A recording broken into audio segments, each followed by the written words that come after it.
Hello, you sentient ball of stardust. My name is Casey Davis. I'm a therapist and I'm an author of the book How to Keep House While Drowning, where I talk about ways to make it a little bit easier to take care of yourself when you're overwhelmed, stressed, have mental health issues, physical health issues, or maybe you're just in a hard season of life. Maybe you're looking for a place that you can come and listen to some practical advice. This is a podcast for all of the self-help rejects. We're going to talk about skills for survival and self-kindness. And I'm going to leave the pop psychology at the door. I promise not to tell you to meditate or to journal. We're just going to give you some really insightful conversations with hopefully some practical advice. So I don't believe you need to pick yourself up by the bootstraps. I don't want you to just try harder, and I don't believe that laziness exists. So join me over on Struggle Care, where we can find compassionate solutions that help us function a little bit better. New on Curiosity Stream. I'm James Burke. I'm going to take you on a journey through time. James Burke's visionary series returns, reimagined for our time. Now, this is all uncharted territory. The Washington Post hails Burke as one of the most intriguing minds in the Western world. The New York Times raves he careens from one great moment in history to another. Where do we want to go from here? Experience all new connections. So what's the next connection? With monthly, annual, and bundled plans, find the one that works for you at curiositystream.com. Stoveleg Media, igniting conversation.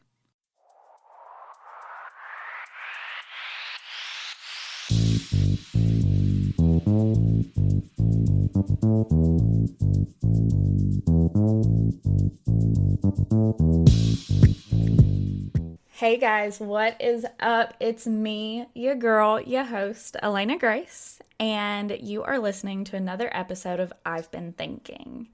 So, today we have a special episode, a special guest. We have Meryl from Cincy by the Pint and Responsible Products with us. We're going to be talking Cincy beer, a little bit of the history, that kind of thing, a lot of fun stuff, and also a big event that he has coming up. But first, before we get into it, I want to remind everybody listening that if you love the podcast, if you love me, and if you love yourself, you need to go check out our Patreon. The link is in the show notes to this episode. It's on the website. It's on my Instagram. Like anywhere you look, you can find the Patreon link.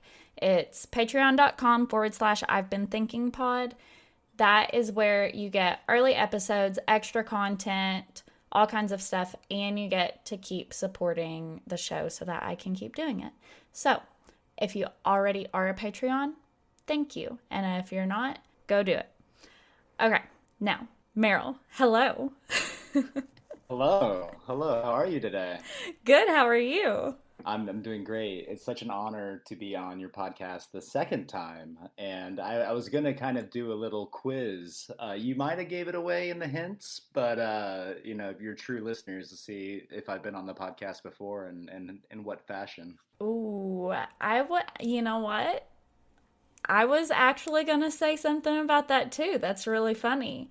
I was planning on saying you might recognize this voice because he's been here before.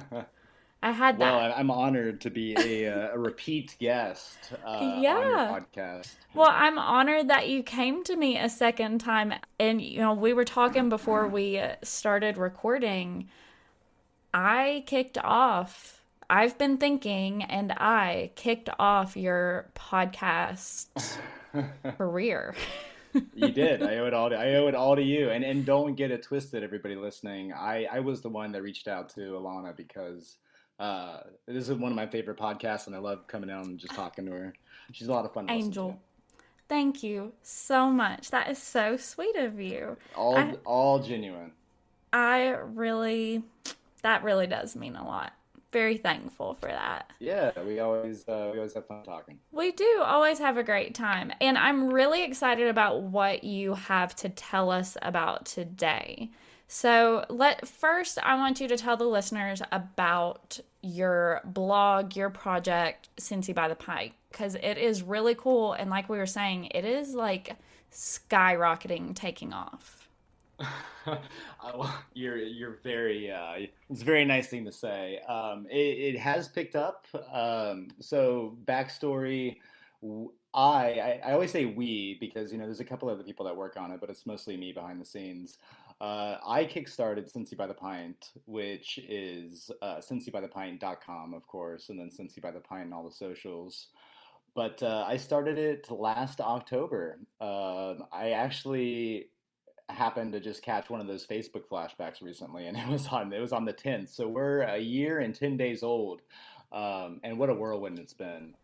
It started Wow. as kind of a COVID hobby. We all kind of found Mm-hmm. weird things that we just randomly did during COVID. I have a friend that started learning French. Another friend that played the guitar. A lot of people just sat around getting fat, which is also including me. But I did I all just of those started. things. Literally all of those You things. play the guitar in French and you got fat. It's I impressive. tried. I tried all of those. And I started a podcast. What is So the more podcast, COVID? really? So that this is your COVID hustle too, huh? A little bit. It was in the works before COVID, and then it hit, and I was like, "Well, here we are." Right, Gonna because I know you had. Was the blog first or was the podcast first? the podcast was first. Yeah, I had to think about that. And then the Yeah, blog came. and then the blog came after. Yeah. You see, I'm on the opposite, trajectory you are right now, where we started with we started with an Instagram account, and it was really, the true story about Cincy Behind the Pint is really funny. So, my fiance at the time, we would always do like we're very competitive. So whenever we'd go out to dinner, we'd be those idiots at the table that like you look over, like you as the normal people look over to your left and you see these weirdos just like not eating their food. They're just taking pictures of how pretty it looks. And everybody does it, but like, Oh we yeah. took it to the extreme. She she's a very gifted food photographer with just a humble little iPhone. So she would always take these beautiful pictures, and I was so jealous because I didn't even know about portrait mode at the time. I was just an idiot. I didn't know Hilarious. what I was doing. I know, and now it's the new hotness. That cool blurry background. So she always made these incredible pictures. So I was like, you know what? Whatever you can do, I can do better. So I've always been into craft beer, and we'll get into how that started. But long story short, when we would go to breweries, I would take pictures, and then I would share my feedback, and I'm like, oh my god, this is a great idea for an Instagram page. And Yeah. there's 100 of them out there. There's 100 different people in Cincinnati, or in your case, Northern Kentucky, that eat food or drink beer, and they share their opinions. And that's what my blog and my website started out as. And over time, it really just kind of kickstarted my creative writing. We try to be funny. We try to be sarcastic. Sometimes I call people out. It's all in good fun, but I think it's just a different attitude for a website and a blog where most people, are just very respectful. They're more informative. We kind of like a little edgy, and that's kind of our flair. Yeah, well I mean that's very true to you and who you are too. And I totally get that That's a because nice way of calling me an asshole. oh my gosh, no. Well, you are an asshole, but in the best way. No, I'm kidding. But I understand that because I try to do, very much the same with the podcast. So, and my blog, our blog, our as in, I've been thinking, the Imperial We. So I totally get it. And that's why I think my listeners and readers would like enjoy some of the things that you have to say because I mean, we have those similarities. And like, I love seeing personality in things that, like you said, a lot of the time people don't put personality into. They just want it to be like, factual, Right. Exactly. like to I the couldn't agree with you point. more. And I think that's why you've had the success that you have in such a short time too, because when you do your podcasts, or just even just post stuff on Instagram, you can really tell who you are behind that. And I think that that's really important for somebody who strives to be a Mm-hmm. content creator. I hate the word influencer, but I mean, if Right. they want to be one of those, you really have to show the true you, and not everybody's really cut out for that.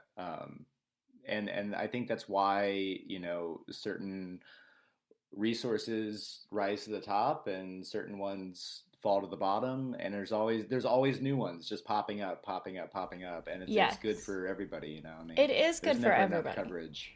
Right. Yeah, and like you said, I think that that is why Cincy by the Pint is having like success because you put so much fun into it. Like drinking beer's already fun, but beer bloggers and that kind of wine bloggers and all of those people, a lot of the time they kind of take the fun out of it. So you're like bringing that back into the space, which is really cool. I'm glad that you think that. I try not to take myself too seriously. That's something that I've always done. And yeah, life's too short to sit at your computer and just write the same stuff. I had such a good time at this new brewery. You need to try this. You need to try that. Right. This you just got to put your personality behind it, and it'll either be a great success or an epic failure. And so far, we've been very lucky to get the support that we have in a short time. I love that. I love that for y'all. I really do. Well, thank you so much. You're Thank you. so welcome. Now, tell us how you got into craft beer because I'm really interested in that. Was it just because, like, we talked a little bit before we got in here, Cincy in Northern Kentucky is literally like the craft beer is in its blood. I'm really interested in how you got into it.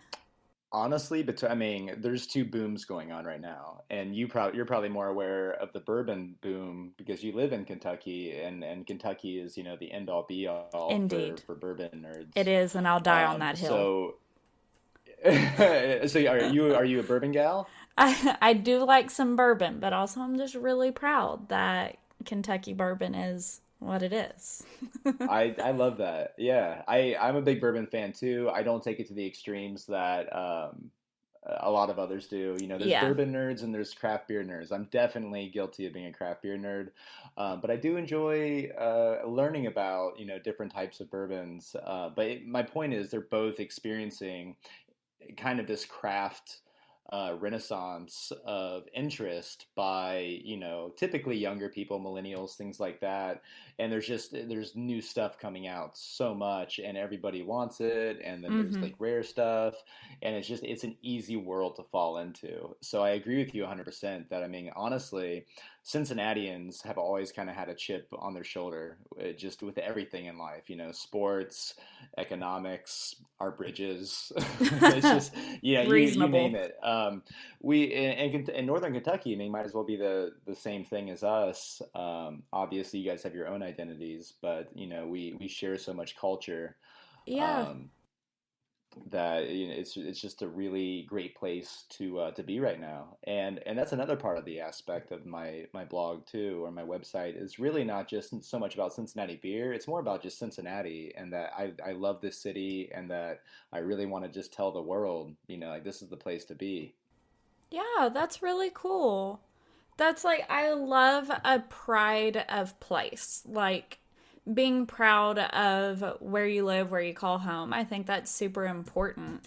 And that adds another layer of genuineness to what you're doing. Right. Yeah. And I've been very lucky with the connections that I've made since I've started this, and it's really just fueled that passion more and more. Just meeting these amazing bar and brewery owners and the brewers, and just listening to their stories. It's just one big circle that just keeps going around, and it's been a blast. The beer community here is one of a kind, and I love it. I love everybody that's been a part of it, and I can't wait to meet more people. Aw, love that. Yeah, the beer community in Cincy is like, it's over 200 years old. The beer has been You've done your brewed. research. I Yeah. I have. Beer has been brewed in Cincinnati since 1812. Like, Since that's, the early 1800s, right? yeah, that is just so cool that it's like it goes back that far as a part of the culture. And then over the Rhine, OTR, where like Rheingeist and a bunch of the other big breweries are now, like, that was the mecca for it because that's where all the Germans moved. Exactly. Yeah. I mean, the whole there's so much German heritage and Mm-hmm. history in Cincinnati, and obviously, when most people think traditional beers, they think Germany. And you're perfect. And you hit the nail on the head. We were one of the biggest beer producers, in the region, in the country, once upon a time. And a lot of that changed over time, but I think that we're going back. It's kind of like the rise and the fall. um, Rheingeist literally stands for the ghost of uh, they're gonna kill me for getting this wrong, but basically like the ghost of our brewing heritage in Cincinnati. I believe that's what it means essentially. Yeah. And the over the Rhine area was basically the brewing district. So Right. Rheingeist was one of the original players in the revitalization of Cincinnati, but specifically OTR, what was really associated once upon a time with like being, the capital of brewing in Cincinnati. So their name, everything kind of pays that homage to where they came from, and I think that's really cool. Absolutely. Yeah, it's really cool that they do play up that German heritage, the beer heritage, like all of that. And it is, I mean, the Geist is ghost. It's bringing back like that idea of the heritage of the area. It's really cool. I love Exactly. Rheingeist. Man, who doesn't? It's such a cool tap room. They I did it love a right from the get trip to go. Rheingeist. I love what's the OTR chili. I even enjoy that, and I don't usually like Cincinnati chili. I even like that. Like it is it's just a, a it's cool building. I'm not going to be one of the people that are gonna send you angry emails for saying that, because it I Cincinnati chili is good. I'll put it on like on an okay level. I'm not a fanatic about it, and it's so funny. It's been in the media so much lately because all these people are talking crap about our Cincinnati chili, and I'm just kind of over here just being like, well, I mean, it's really nothing special. But I'm OTR chili is very good. I will It agree is with you. good. It's a little bit more like meaty, I feel. Yeah, and that's my thing is I want my chili to be savory. Like I don't want a chocolate bar and a whole jar of cinnamon dumped in my chili like at Skyline. That's ridiculous to me. That's a whole nother episode. We'll have to. That, You have to call me back for a third oh my time. gosh, yes. No, we really can have a whole other episode and we'll have Adam on like the third micro. He just flipped me off. He's sitting in here. We'll have him on the third microphone and he'll be like, mm-mm, Cincinnati chili is good. Because he Yeah, grew up well, here. He's like, Skyline, the best. what's crazy is everybody loves Skyline. There's Yeah. such a following behind that brand. I mean, my wife, it's one of her favorite restaurants. I was just talking to somebody at work today who I was like, if you could pick any restaurant in the world that you could just eat all the time, she was like Skyline Chili. Are you And freaking kidding me? yeah, I respect it. I respect it. It's part of Cincinnati heritage, but it wouldn't be my top choice. I'm more of like a I don't know. I'm trying to think of like Cincinnati staples. Let's just say Graders. I like to eat ice cream. Okay, that's fair. Graders is really good. I have a hard time respecting that decision, though. The Skyline decision, not the Graders decision. If You're gonna I, get so much hate mail now. oh, I don't You've lost care. 100 followers. I am vocal about it. I think it is crazy that everyone is so obsessed with it. It's like a cult. I don't I don't care. It is a cult. It's one of the It's a original cults of cult. Cincinnati, actually. Yeah, it really But is. no, but and that's exactly what it goes back to our point. You just you don't sugarcoat things. Just because everybody likes something, you don't like something, and that's essentially kind of both of our approach to what we do. Yeah, it really is. Yeah, that's part of both of our brand is just that like we're out there with it. It's about being us and encouraging others to be themselves too. You know what, I really like that second part. My Yeah, favorite me saying to too. say, I drink a lot of beer. I Oh, know really? I drink a lot of beer. I've been to every Cincinnati brewery. I know what's hot and what's not. But my favorite saying to really say, and I mean it from the bottom of my heart, is that the best beer is the one that you want to drink. You know, if that's Bud Light, Miller Lite, or if that's, you know, some triple hazy double dry hopped IPA that you have to stand in line for a year to get. You know, if whatever floats your boat. And that's kind of the bottom line to drinking, in my opinion. I never look down on I love anybody that. for drinking what they like to drink. You know, Yeah. I mean, everybody began, you know, sneaking Bud Lights from their parents', you know, refrigerator, their garage refrigerator when Right. they fell asleep, or when you had a sleepover. I mean, that's how everybody's tried beer. At least it was for me. Yeah, I mean, that's how. Well, that's not exactly how I started like stealing my sips, but we'll leave that for another day because I don't want my mom jumping down my throat. Is she an avid listener? She is a listener, and she'll call me like 3 or 4 days after an episode though, because she doesn't usually listen on Fridays. She'll listen to it like in her own time, and she'll call me 3 or 4 days later and be like, "Elena, I would like to say something about what you said." Have you ever had your mom on the show? I have not, and I've tried. I've tried Oh, both of my really? parents, and they're like, no, we're scared. But, I mean, say it right now so they can hear that you want to hear them on here. Yeah, I definitely think that you should have like a parents episode.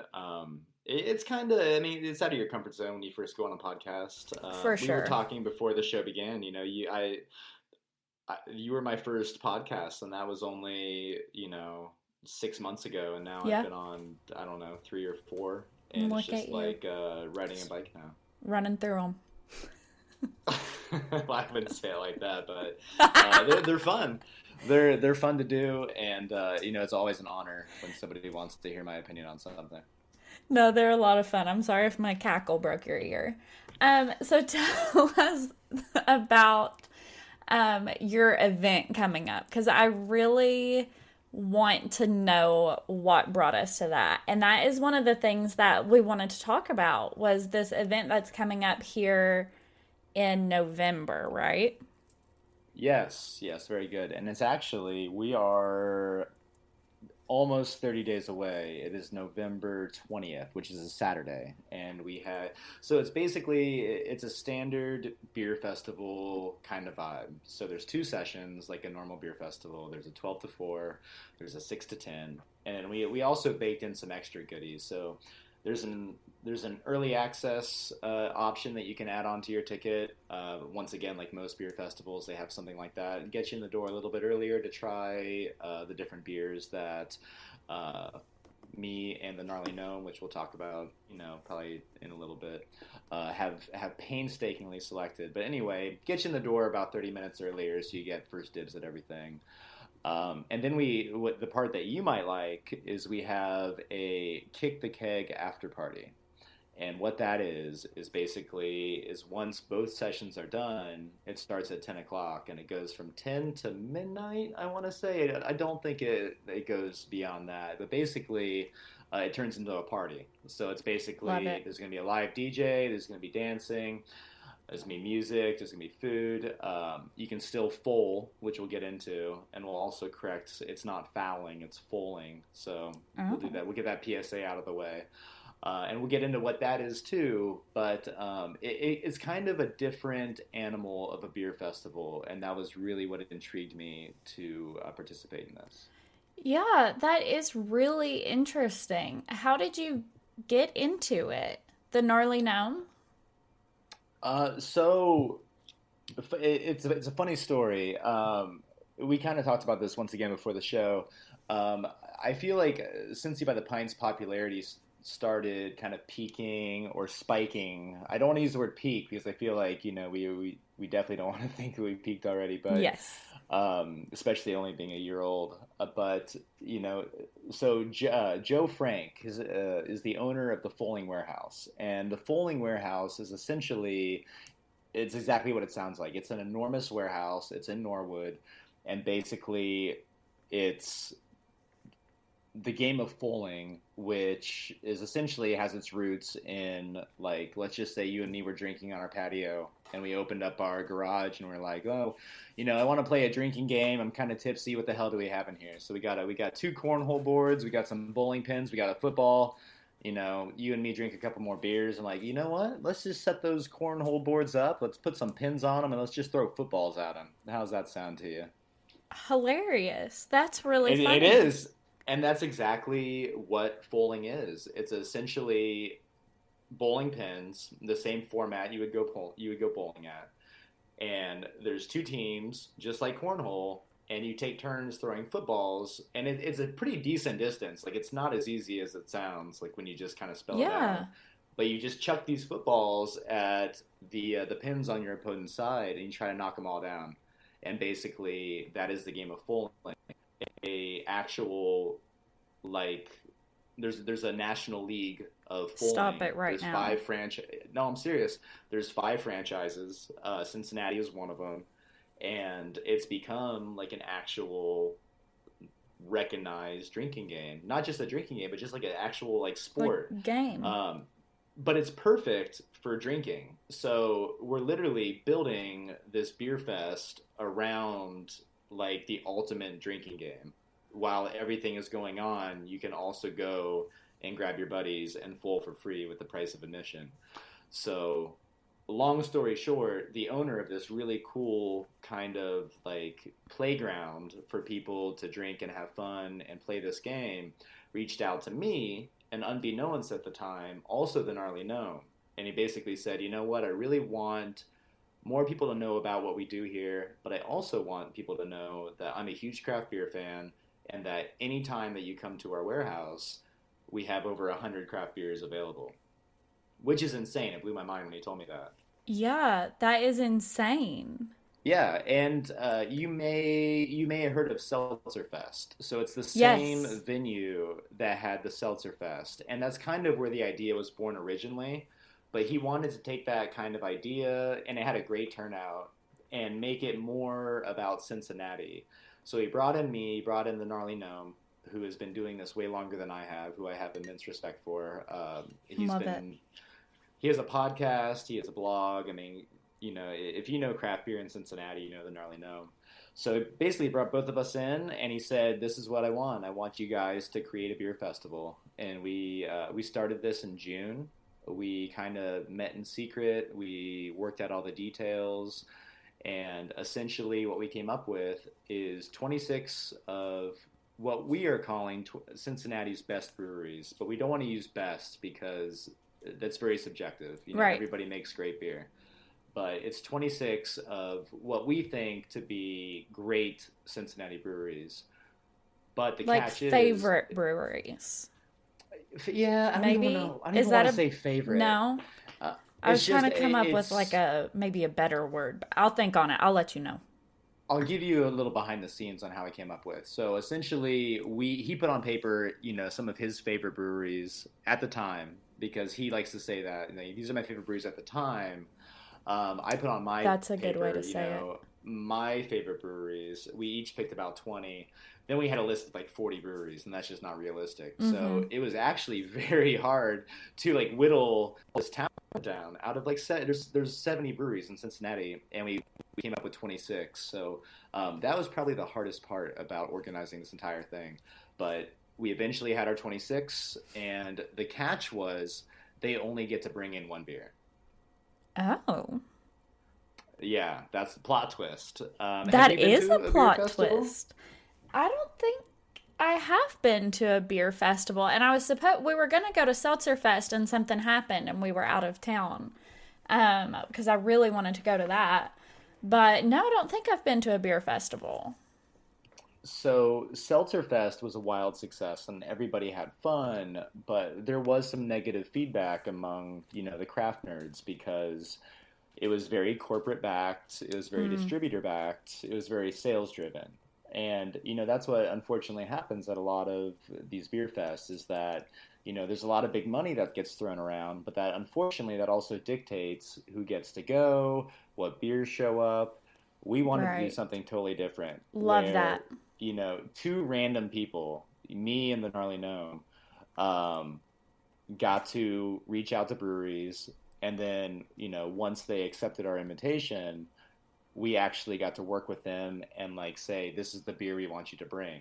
And we're trying to get something different from everybody, but not just something. I want what I always get. We want something kind of special. We have a couple breweries that are brewing beer just for our event for the first time. We have a couple breweries that are doing variants of some of their normal stuff. That's really exciting. We want this to be like not just for people that are diehard like craft people that just are beginning their entry into the craft beer world, or even people that just want to show up in full and drink beer. We have easy drinkers, we have stouts, and we have everything in between. So it's just been a really fun project to work on. No, that is super cool. And I love that it's like a grassroots project, basically. Like it's two people who are a part of the community, bringing the community together to work on it. That's exactly it. And, that's really cool. That's what's so crazy about it. And shout out to Joe for having this crazy idea. But it's been a ton of work. Shout out to Joe. That's like planning a wedding in like 6 months. It is kind of like planning a wedding. We haven't figured out the tablecloths and the flowers yet, but hopefully you have the seating arrangement down, so that's what matters. It's funny. We actually had a conference call about that today, about like where we're gonna like fucking put all these tables, because we have vendors coming, we have food coming, we have all the breweries coming, and then in the middle, everybody's playing this foaling drinking game. It's madness, but at the same time, it's going to be so much fun, and we think that we're on to really something exciting here. Yeah, that is really cool. I'm really excited about this. I hope that we're able to go, and I hope it becomes like an annual thing too. That's really awesome. Well, I have great news for you. We need everybody's help, because this is kind of like a last second thing. We actually went live with the press release, I want to say September 21st. So we are about 3 weeks past the first announcement, and it's, Beer Fest usually take years in the making, and we're putting this all together in about, we've been planning it for about 4 to 5 months, but ever since we made the press release, we're putting this all together within like 2 months time, less than 2 months time. So everybody listening, tell your friends. We think it's going to be really fun. We're working our asses off to do this, but tickets are on sale now. I will give you the link to put in your show notes, but I will actually hook you up with 2 free tickets if you want to go. Oh my gosh, I look know. at you. Gentleman's offer. I will be, you know what? We'll be in touch. We'll be in touch. Thank or you you can give very them away much. on your podcast. Yeah, that's what I was thinking. I'll have There you go. to make a decision. Do I like me or you guys more? Listeners, let me know. Listeners, that's tough. That's a tough one. We might have to do a giveaway for that. That's really cool. I think it'd be fun. Yeah, I think so There'd too. be two VIP tickets. Basically, what that means is that you can either get in on the morning session and you would get the complimentary early access, or you could do the night session with the after party. Which is what, as far as I know, most people are picking the night session because it's kind of fun. Yeah, that's a lot of fun. Well, thank you so much for that. Now, you're going to give me the link, so for everybody listening, that will be in the show notes. I will let you guys know about a giveaway, or if I decide to be selfish and keep those for myself, that'll be like... We'll work out the details. I'll let you know in a few days, guys. But Meryl, thank you so much for being here and telling us about all of this. This has been such a good episode. Go ahead and plug yourself, because I want everybody to find you. Well, thank you so much for having me. I feel like the time flew by. I know. We could talk for hours and hours. We really could. Once again, cincybythepint.com. That's our blog / Cincinnati resource. we haven't had a whole lot of time to do anything else besides plan this festival, but you can normally expect, interviews, reviews, any sort of kind of announcements local in the brewing community. And then, of course, on Twitter, Instagram, Facebook, Cincy by the Pint. Perfect. With a Y, not an I. Nobody uses the I. Nobody uses the I. Cincy. Cinci. That sounds stupid. It's not a good look. It's not. It's not cute. If you've lived here for a while, you know the Y. It's the Y. It's the Y. It's got to be the Y. And for anybody who's new here and this is your first episode of I've Been Thinking, like I said at the beginning, check out our Patreon. If you haven't already, that's I've Been Thinking it's patreon.com/I've Been Thinking pod. The website with the blog post that's going to I'll have the link and everything on the blog post for today's episode. That is on I'veBeenThinkingPod.com. And then follow us on Instagram at I've Been Thinking Pod. Yeah, support this girl. She works her butt off. Well, again, thank you so much, Meryl. And thank you, listeners, for being here. I will talk at you guys next week, and I'm sure Meryl will be back one day. Yeah, we got to talk Skyline Chili. We do. We're not done with that topic. The debate continues on. Done with it. The debate continues. Bye, guys. Thanks so much.